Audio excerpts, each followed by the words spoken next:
Hello दोस्तों, स्वागत है आपका यूट्यूब क्लासेस में। दोस्तों, आज इस वीडियो में आपको करवाने वाला हूं मैं एक बहुत ही शानदार और नया टॉपिक, जहां पे हम लोग जानेंगे difference between high commission and consulate. क्योंकि ये टॉपिक बड़ा न्यूज़ में था। दो बहुत ही अनफॉर्चुनेट से इंसिडेंट हुए हैं। पहला इंसिडेंट जो है वो लंदन से आता है, जहाँ पे हमारे हाई कमीशन को के ऊपर अटैक किया गया। कुछ खालिस्तानी समर्थकों ने वहां पे जाके हिंदुस्तान मुर्दाबाद के नारे लगाए और हमारा तिरंगा उतारने की भी कोशिश की। ये जो पूरा इंसिडेंट हुआ है वो हुआ है हाई कमीशन के ऊपर। वहीं दूसरा इंसिडेंट अमेरिका से होता है, जहां पे सैन फ्रांसिस्को में सेम खालिस्तानी समर्थकों ने कुछ तोड़फोड़ किया है। लेकिन आपको यहाँ पे दो वर्ड के ऊपर फोकस करना पड़ेगा। अमेरिका में जो इंसिडेंट हुआ है वो हुआ है कॉन्सुलेट के अंदर। लंदन में जो इंसिडेंट हुआ है वो हुआ है हाई कमीशन के अंदर। दोनों में फर्क होता है। तो आज हम लोग तीन कीवर्ड्स के बारे में बात करने वाले हैं इस वीडियो में। हाई कमीशन, एम्बेसी और कॉन्सुलेट, तीनों में क्या फर्क होता है। देखिए, हाई कमीशन, एम्बेसी और कॉन्सुलेट, ये तीनों ही गवर्नमेंट के ऑफिस होते हैं। मतलब यहाँ पे जो ऑफिसर होते हैं वो इंडिया को रिप्रेजेंट करते हैं उस पर्टिकुलर कंट्री के अंदर। ये तो तीनों में कॉमन चीज होती है। हाई कमीशन और एम्बेसी एक्चुअली बिल्कुल सेम टू सेम होते हैं। दोनों के सिर्फ नोमेनक्लेचर में फर्क है। जो कॉमनवेल्थ कंट्रीज होती हैं, यानी कि ब्रिटेन जिन कंट्री के साथ हिस्ट्री शेयर करता है, कॉलोनियल हिस्ट्री शेयर करता है, या जो कॉमनवेल्थ कंट्री है, जैसे इंडिया भी कॉमनवेल्थ कंट्री है, वहां की जो एम्बेसी होती है उसे हाई कमीशन कहा जाता है। लेकिन उसके अलावा जो दूसरी कंट्रीज के अंदर एम्बेसी होती है, जो कि नॉन कॉमनवेल्थ कंट्रीज होती हैं, वहां पे एम्बेसी कहा जाता है। दोनों में सिर्फ नाम का फर्क है, दोनों का फंक्शन वगैरह सब कुछ सेम होता है। ये आपने याद रखना है। जैसे लंदन के अंदर क्या होगा, वहां पे हमारा हाई कमीशन होगा। मॉस्को के अंदर क्या होगा, वहां पे हमारा एम्बेसी होगा।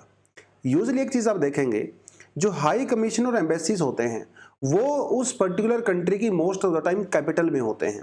जैसे अमेरिका में हमारी जो एम्बेसी है वो वॉशिंगटन के अंदर है। वॉशिंगटन अमेरिका की कैपिटल है।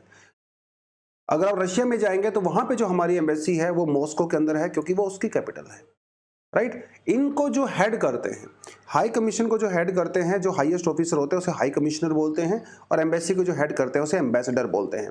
फिर से बता रहा हूं, दोनों की पावर बिल्कुल सेम होती है, फंक्शन बिल्कुल सेम होता है। इंडिया को रिप्रेजेंट करते हैं। मान लो कल को हमारे प्रधानमंत्री या राष्ट्रपति जी को उस पर्टिकुलर कंट्री के प्रधानमंत्री या राष्ट्रपति के साथ कुछ एक्सचेंज करना है, कुछ लेटर एक्सचेंज करना है, कम्युनिकेशन करना है, तो वो सारी चीजें हाई कमिश्नर या फिर एम्बेसडर के थ्रू ही होती हैं। तो ये एक बीच में कम्युनिकेशन का काम भी करते हैं। उसके अलावा जो नेगोशिएशंस होती हैं, डील्स होती हैं, वो सारी हाई कमिश्नर या फिर एम्बेसडर के द्वारा की जाती हैं। बेसिकली एम्बेसडर एक रिप्रेजेंटेटिव होता है, हाई कमिश्नर एक रिप्रेजेंटेटिव होता है। पुराने ज़माने में राजा महाराजों के ज़माने में एम्बेसडर का यूज़ किया जाता था। कभी कभी जो है वो पीस ट्रीटी वगैरह के लिए यूज किया जाता था। तो राजा जो किंग होता था अपने रिप्रेजेंटेटिव को भेजा करते थे किसी दूसरी कंट्री के राजा से बातचीत करने के लिए, उसे एम्बेसडर कहा जाता है। तो ये तो बात होगी हाई कमीशन और एम्बेसी के बारे में। अब आती है बात कॉन्सुलेट की। देखिए, कॉन्सुलेट भी एक गवर्नमेंट ऑफिस होता है, लेकिन ये एम्बेसी और हाई कमीशन के कंपैरिजन में थोड़ा छोटा गवर्नमेंट ऑफिस होता है। देखिए, ये कॉमनवेल्थ और नॉन कॉमनवेल्थ दोनों में ही इसको कॉन्सुलेट कहा जाता है। फर्क क्या होता है? फर्क यह होता है, कॉन्सुलेट जो है वो कैपिटल में नहीं होता यूजली, वो छोटे दूसरे सिटीज में होता है। ऐसा क्यों होता है? देखिए, वो छोटा दूसरा सिटी छोटा भी हो सकता है, बड़ा भी हो सकता है, डजंट मैटर। जैसे सैन फ्रांसिस्को है, ये वॉशिंगटन से बड़ा सिटी है। अगर पॉपुलेशन वाइज अगर आप देखें, जैसे न्यूयॉर्क देखें, ये उन स्टेट उनके अंदर क्यों होता है? अमेरिका के अंदर बहुत सारे इंडियंस रहते हैं। यस, कोई ईस्ट कोस्ट पे रहता है, वेस्ट कोस्ट में रहता है। अब अगर उनको मान लो कुछ काम करवाना हुआ, उन्होंने कोई प्रॉब्लम उनको आ गई, उनका पासपोर्ट बनवाना है, रिन्यू करवाना है, वीजा में कुछ इश्यूज आ गए, तो क्या वो हर बार उस वॉशिंगटन में जाएंगे? नहीं। तो सरकार ने उनकी सुविधा के लिए हम लोग क्या करते हैं, दूसरे सिटीज के अंदर भी अदर देन कैपिटल, जैसे सैन फ्रांसिस्को में, न्यूयॉर्क में, अपने छोटे ऑफिस बना रखे हैं वो सर्विस देने के लिए। उन ऑफिस को कहा जाता है कॉन्सुलेट। ये फर्क होता है। कॉन्सुलेट को जो हेड करते हैं उन्हें कहा जाता है कॉन्स्यूल, और ये दोनों ही गवर्नमेंट ऑफिसर होते हैं। लेकिन जो कॉन्स्यूल होते हैं वो एम्बेसडर और हाई कमीशन के कंपैरिजन में थोड़े छोटे ऑफिसर होते हैं।